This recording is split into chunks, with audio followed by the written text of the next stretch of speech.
happy Father's Day 2025 to all you dads out there. Maybe doing the same thing I am, carving a little bit of time out to do some fishing this morning. So I'm just going to get unloaded and we're going to head out here and see if we can catch some bass this morning. This morning my goal is to put some bass in the freezer. We're already to the middle of June. I've only had time to get out fishing just a couple times and haven't kept any bass so far this year. My freezer's getting a little low. The water's high on this lake compared to what it usually is for this time of year, which a lot of years that's good. So we'll just kind of see what we can do here this morning. I'm just going to hit my favorite spots with my favorite baits and see if we can't put a couple in the cooler. There's one. Another little one. Usually if you just feel tugs on it, it's a little one. The big ones just kind of grab it and start moving around with it. But there's something over here. I'll try another cast over there. See if we can get a little bit closer to that dock. This spot right here is where I'm at. It's about 4 feet deep, but it kind of is. Oh, there's something. Ready? Get the slack out. Ugh. Oh, that felt good. That felt good. I bet he ripped it in half. No. It's just a slow, kind of shallow decline out here. There's a sharper break off out there a little bit further. I don't know if that one's going to bite again.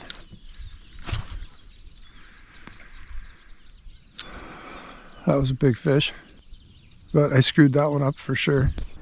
Oh, there's one. I got it as soon as I started reeling. I don't think he's big enough to keep though.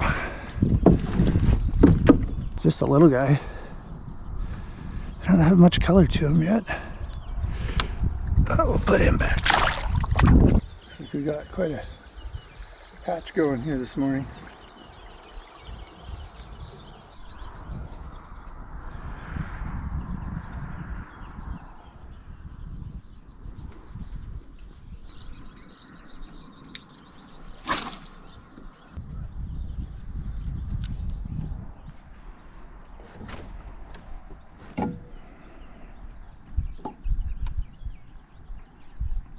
Oh, there's some.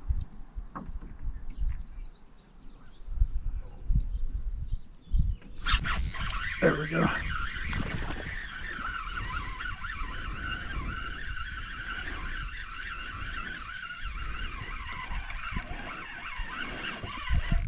I never can tell how big these smallmouth are by how they fight. It's the same one we caught before.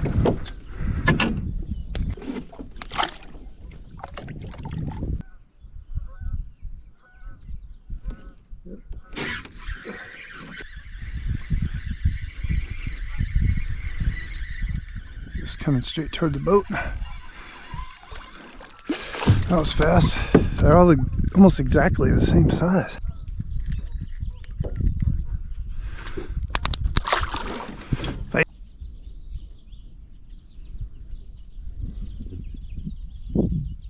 Oh, there is something on there. Oh yeah, there we go. That one feels a little better. It was right where we were anchored. Try not to get him. This might be a keeper. Usually like him to be at least a pound before I start thinking about keeping him. This one, oh yeah, that's a keeper. Let's see if we can get him in the net here.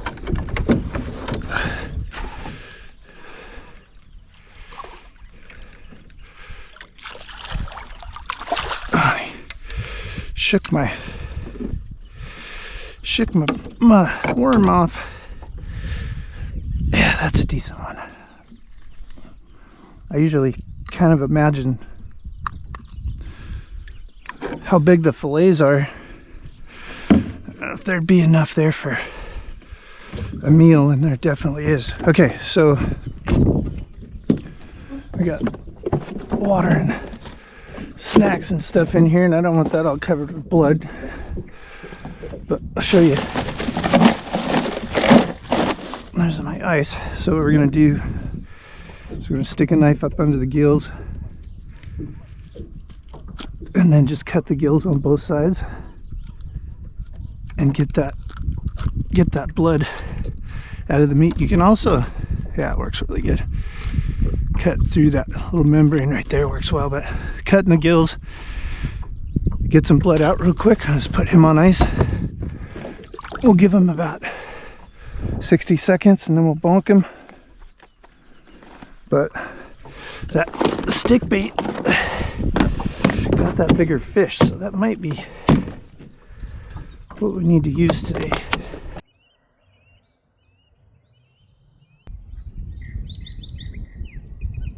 One we kept long to get a hold of that stick bait. I don't even think it hit the bottom. One of the things I've never really tried, and I know a lot of people, a lot of folks have a lot of successes hooking these things up like a wacky rig. And for some reason I just can't bring myself to do it. We might try that later today.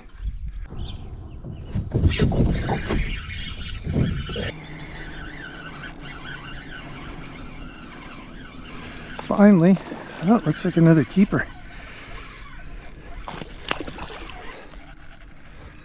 Man, these things are strong.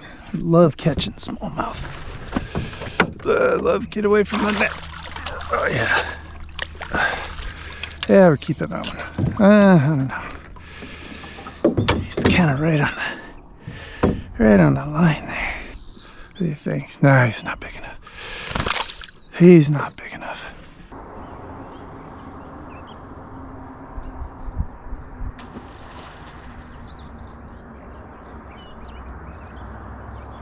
Looks like you got a little bluegill.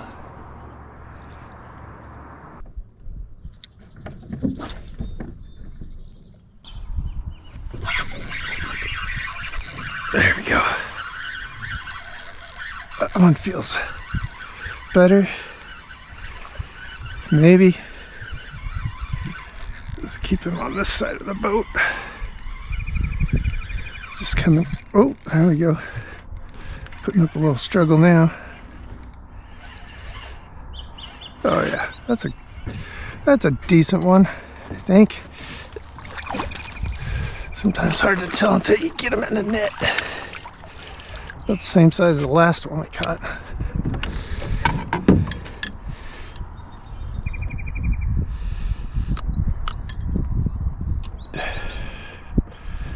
We better keep some of these or we're gonna go home empty-handed.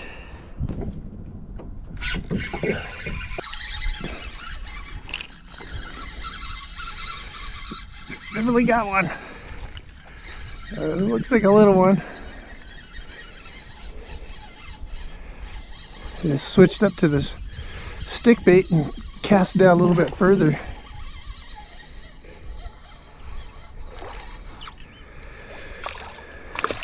See if we can find something out there. There's one laying.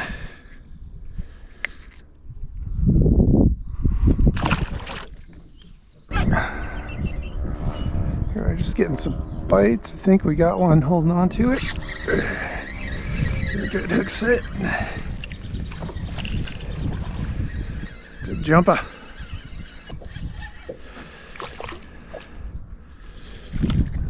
They seem to be out here in deeper water. I'm fishing in around 8 to 12 feet now. And around this point is a little bit of a current that comes through here and there.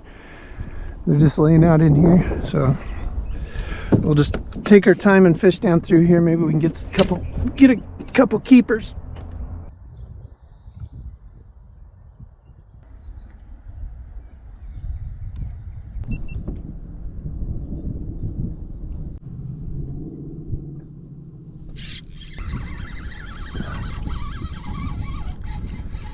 That's a little better one.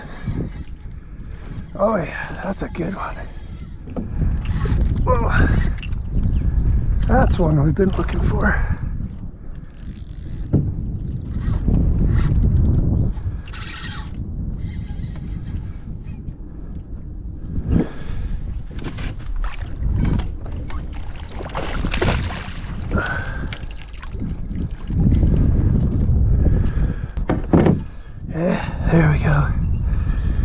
There's a meal or two.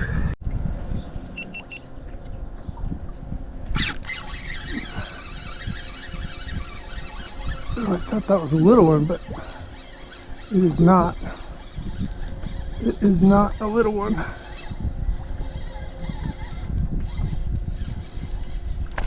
Oh, it's a keeper. It's a keeper. Give me a baby.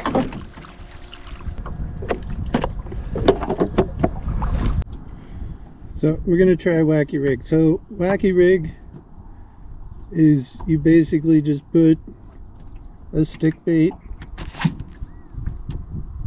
on the hook. It gets lots of action. I promised we'd try this, so we're gonna try it. Okay, here we go with the wacky rig. Never used this before, ever. It's supposed to be good in open water.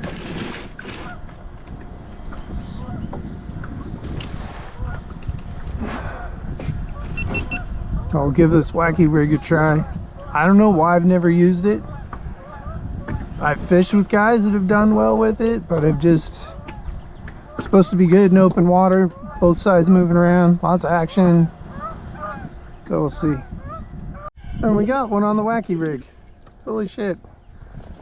Look at that on the 4th cast. Not a big one, but we got one. I have 2 methods of filleting and deboning bass. I'll add the links in the description for both videos so you can check those out. Works good for largemouth and smallmouth.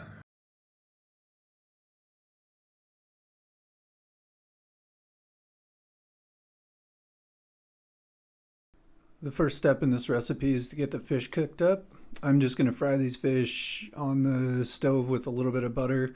So you just want to cook the fish until they're just barely done. You want that meat nice and juicy and flaky. You don't want to overcook it and dry it out. The next step in this process of getting dinner finished up here is to mix the green onions, bell peppers, 1/2 can of the enchilada sauce, sour cream, mayo, cream cheese, and olives into a big bowl.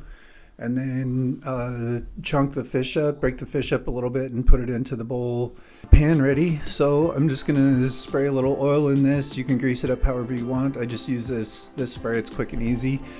Put about 1/2 to 1 can of enchilada sauce in the bottom, and then half of the cheese, so 1.5 cups of the cheese spread into the bottom of the pan.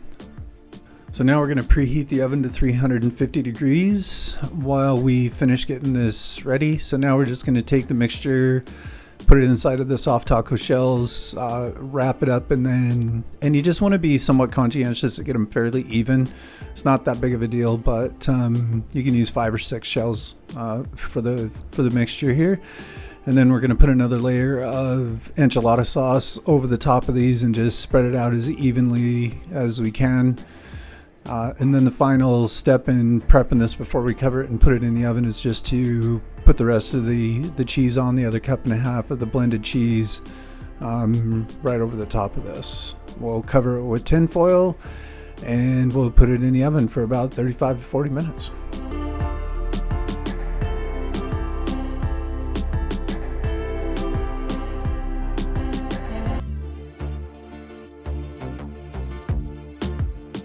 One of the cool things about this dish is that you can serve it just as a meal itself or add a side dish to it. Either way, it comes out absolutely fantastic. From the field to your table. Enjoy.